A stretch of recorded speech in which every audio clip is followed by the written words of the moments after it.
Top Med Talk. Nick Majerison here. Welcome to a very special edition of Desiree Chapel's Roundtable. Originally streamed live on topmedtalk.com under the title Educational Dinner Symposium Q&A Session. This standalone piece explores some of the issues raised by Saturday's podcast, Top Med Talks 2, Rick Dutton. If you missed that, go to topmedtalk.com and you'll find a link in the show notes, alongside all of the contributors and questioners you're about to hear. It's presented by Monty Mython and Desiree Chapel with Rick Dutton, Chief Quality Officer at United States Anesthesia Partners, Baltimore. So I think you started relatively recently. Please introduce yourself. My name is Jamie Harris, and I'm from Tulsa, Oklahoma. And it is new at our hospital. I think one thing that's just kind of been a challenge is change for our group, our anesthesia group. Like how you get the whole team on board and implement this. Yeah. What do you think, Rick? Well, what is the magic bullet to change management in getting that?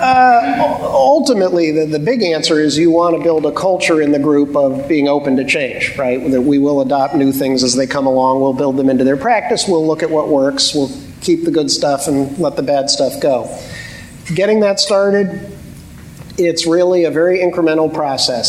Start with small changes, phrase them as pilots or temporary or experiments, and start with the most receptive people you have. So typically the enhanced recovery protocols we have are built around a typically young, enthusiastic surgeon champion. We find a young, enthusiastic anesthesia champion to put with them to get it rolling. So Sabri, I had been doing it for a while, along with Tony Sinigor back in the back. We were going to go to Tim next, and I'll come to Tony. A comment and a question. I guess the comment is about the walk the walk and the talking the talk. I mean, I would love to say that we could drop ERAS and it would just be standard of care, but I just we were talking about this earlier. I just don't think we're there yet, and I think that we've seen multiple examples of this at our own institution. If patients are not labelled ERAS, then sometimes they won't quite get the same care depending on the level of enthusiasm of the provider.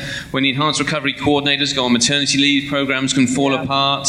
I think in the UK, when you took your eye off the ball for a little bit after implementation, and things drifted down. So whilst I think it's a lovely idea that it could just become standard of care, in reality, I think having the label of ERAS and really keeping the sort of pedal to the floor and keeping the enthusiasm up is still needed at the moment, and it's not quite there as standard of care, which is good for us at the American Society of Enhanced Recovery. There's a way to go. My question is that when I go and speak in the UK and about data, and they say, oh, you've got electronic medical records, you must be able to get all the data you want. Oh my God. And that's their honest question. And you think that when you don't know anything about electronic medical records, do you think they're ever going to be able to give us the data? Because the data's all there. They should be able to give us all the data that we want. But they don't. Is that ever going to happen? Or is that just a panacea that we're never going to achieve? They're hoarding the data. No, it is going to happen. And as I said, for me, it's a 900 building problem right now, 900 different IT environments that I'm trying to get data from. But we are succeeding, and we will succeed one place at a time. That's a good question for Saul, actually. We were just talking. One of the advantages of academic places is you're all under one EMR, and it's a little bit easier to start doing that kind of data pull. I'm going to arabesque that invitation over to Sutton Murray, who works with us at Duke. And she told me not to because she has a headache. But Sutton and dessert. and dessert, that's right. Mostly the dessert. No, so I feel like EMRs do make it a lot easier to capture data. But the biggest issue that we have is that we have data coming from so many places. And I don't know about everybody here. We're on Epic. And we kind of like to joke around that Epic is really just a fancy billing system. Absolutely. And I think you had mentioned it before. They're built very kind of siloed, and their different data models don't really talk to one another. So I feel like it's kind of a matter of getting them and getting these EHR systems to behave with different kind of platforms and actually getting them to kind of allow that data to be put together. Where I was before this, we had an enterprise-wide database, and that did make our lives a little bit easier. It was a late-binding database that pulled in things from multiple sources. The issue with that, it's very expensive, and it's really not doable for a lot of smaller institutions. So I think it's kind of just a matter of trying to find what works for your specific hospital, and in our case, we're getting there with our build, putting in SDEs to all this different stuff and kind of trying to find workarounds, but unfortunately, out of the box, it can be really, really difficult to get. But we do have some dashboards that we built. Yep. So I've been here for a year, and I think our programs have been up for 3, and we finally have dashboards that are auto-populating. But we face the same struggles, especially with outcomes data that's kind of being risk-adjusted and coming in from different places. So just kind of finding reliable methodologies for storing that and getting that back out in a reliable manner is difficult. I want to bring Tony in, Tony Senegor, who I'm sure everyone knows Tony. He's a surgeon. Thanks for coming, Tony. And if you look back in the history of enhanced recovery, you go back to some of the early publications, Delaney and Senegor are there right at the beginning. So, Tony, you've been doing this since the last century. Why didn't we all just do it? Not to date you. It's my grandfather that actually did that. So for me, as I look at the discussion, so all these meetings are ERAS. I would submit there can only be one other alternative, and that's URAS, which is unenhanced recovery after surgery.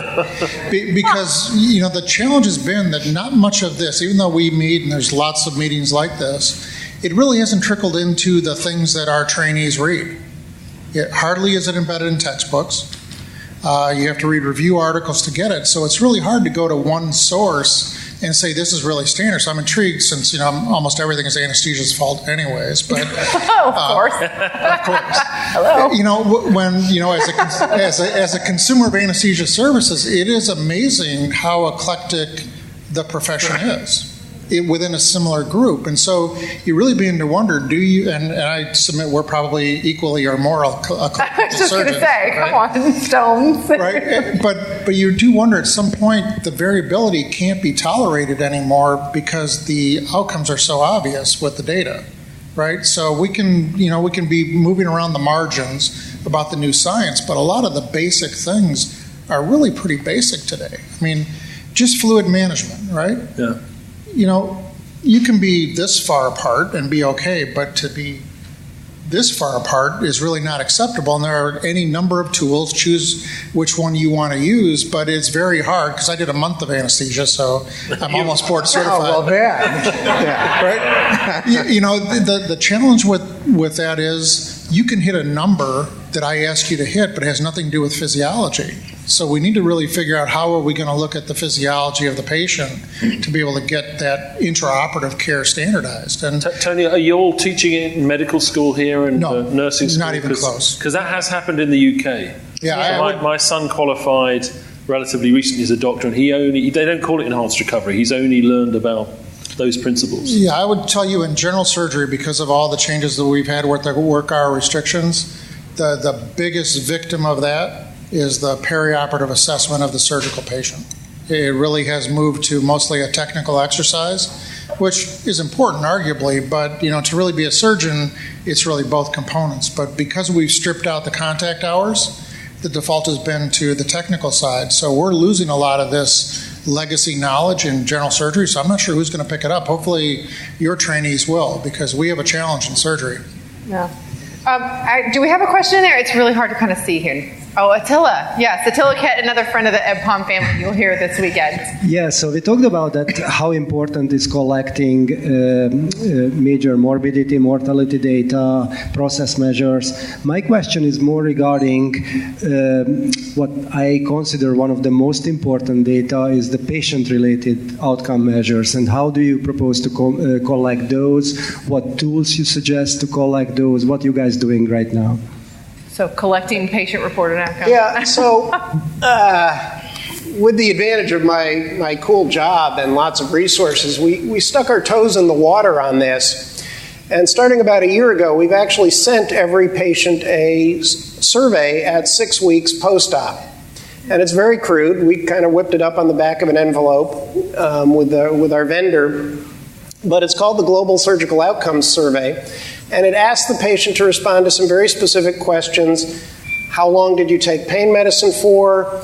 Did you have any major complications after your surgery? Are you able to complete activities of life? And it lists a couple of them.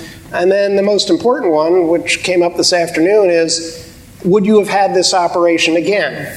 That concept of surgical regret is a very interesting one that I think there's a lot of work to be done in that area.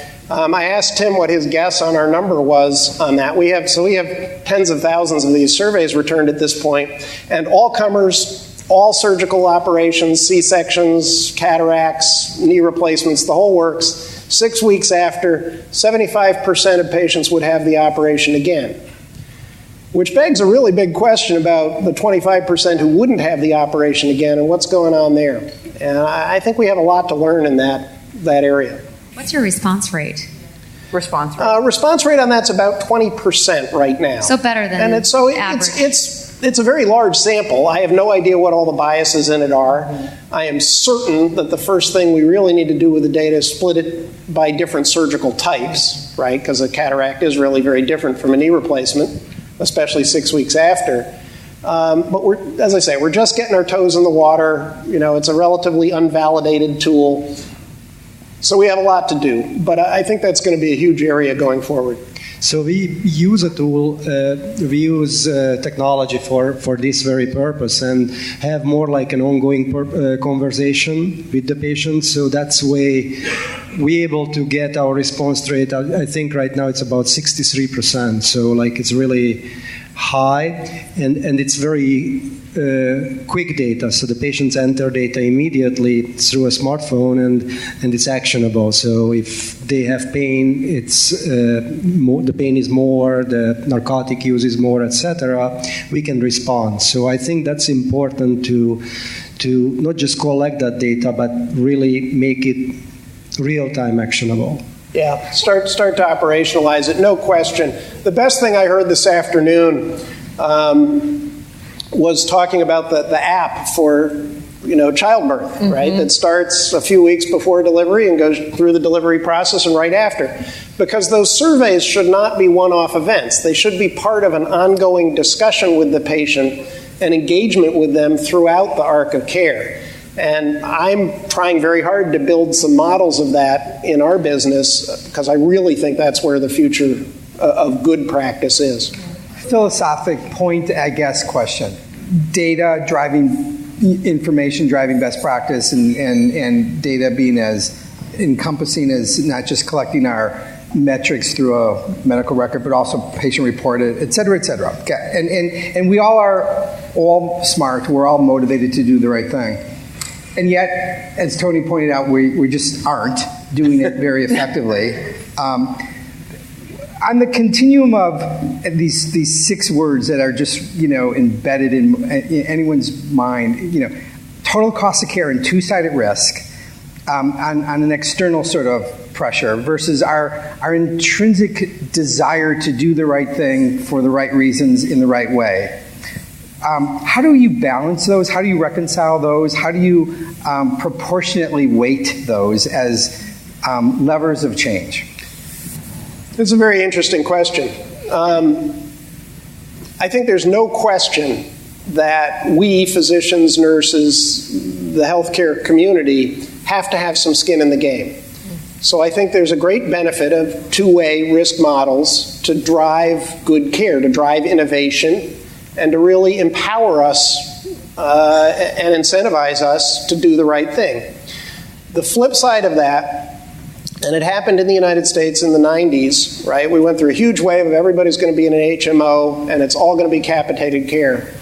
That really failed spectacularly in the US in the 90s because the public very rapidly got the idea, they're going to cut corners on my care to make money, right? And that's what's going through the public's head.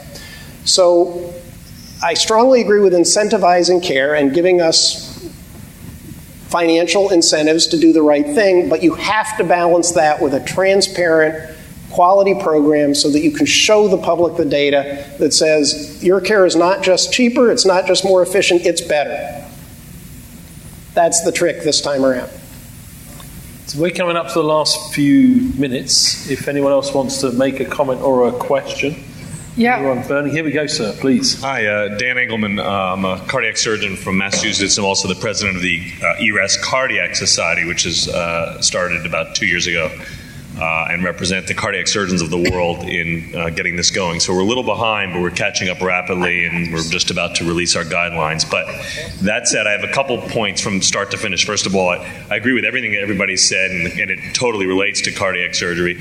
Most cardiac surgeons do not know what ERAS stands for, so no idea. I have a lot of work to do. But that said, 2 years ago, I didn't know what it meant, so we've been rocket speed. So that said, a couple comments. Starting from what you've been talking about. Let's go right to patient-reported outcome measures.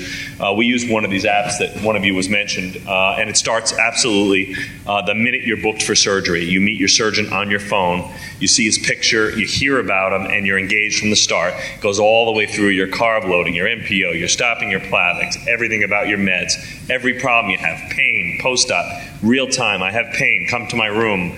My nurse doesn't talk to me. And we also have focus questions which mimic but are not exactly the same as the HCAP questions. So it can help improve your outcomes, just let you know. Yep. And one thing we learned from it is the last thing the patient saw is what they think about their entire hospitalization. If you applaud them, shake their hand on the way out the door, they love you.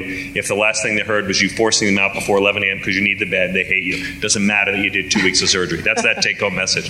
How do you change behavior? How do you make surgeons or a team, how do you engage your advanced practitioners' data and engagement? You give them something to present. You have them come to a meeting like this, present their data, and next thing you know, they're going to go home and be your leader. So it's sort of, it's not paying them more, it's giving them the data and the power to present it and be the leaders. Those are my 2 cents, and Monty I has a appreciate it. Thank you. Can I ask you a question? Is enhanced recovery for cardiac surgery very different or remarkably similar to everything else? It's identical. We have, the tiny little tweaks we have compared to your guidelines are, having just written mine, I could practically copy what everybody else in this room's already sort of written, and we have very, very subtle little differences specific to the cardiac surgery procedure, you know. And how important is it to get them out of bed and get them going early? Essential, and we used our patient-reported outcome measures. We're about to publish our first multi-site where we actually can compare what different institutions who have the exact same operation and the exact same questions asked of the patients,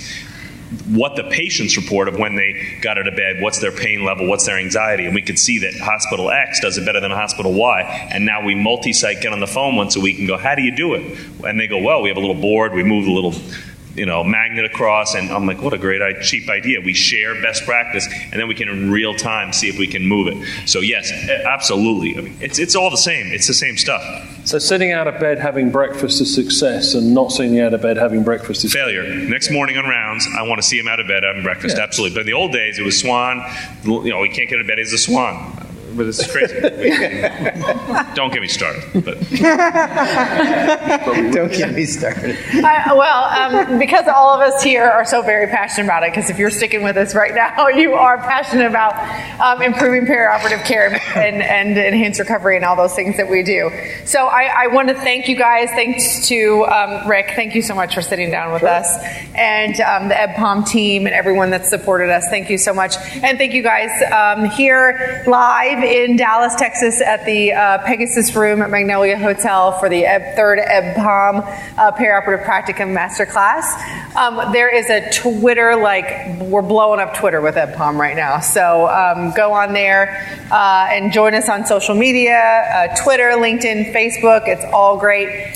Getting the conversation out there about what we're doing, because some of these conversations the rest of the world are hearing and they need to hear, right? That's our mission. So thanks again, everyone, for joining us. We'll see you bright and early tomorrow morning. Cheers. Thank you. Nick Majerison here. Thank you for listening to Top Med Talk. Now, make sure you've subscribed to Top Med Talk on your podcatcher or however it is that you're listening to us at the moment. And you're spoilt for choice. We're on pretty much every single podcast platform you could think of. So make sure you've subscribed. Make sure you've engaged with us on social media, Twitter, Facebook, LinkedIn, YouTube. And make sure you've signed up for our email updates on topmedtalk.com. If you get yourself there, you'll find a website that contains all of the podcasts that we've ever done. And it gives you the chance to sign up for our email updates. That way we can always get in touch with you and tell you what we're up to.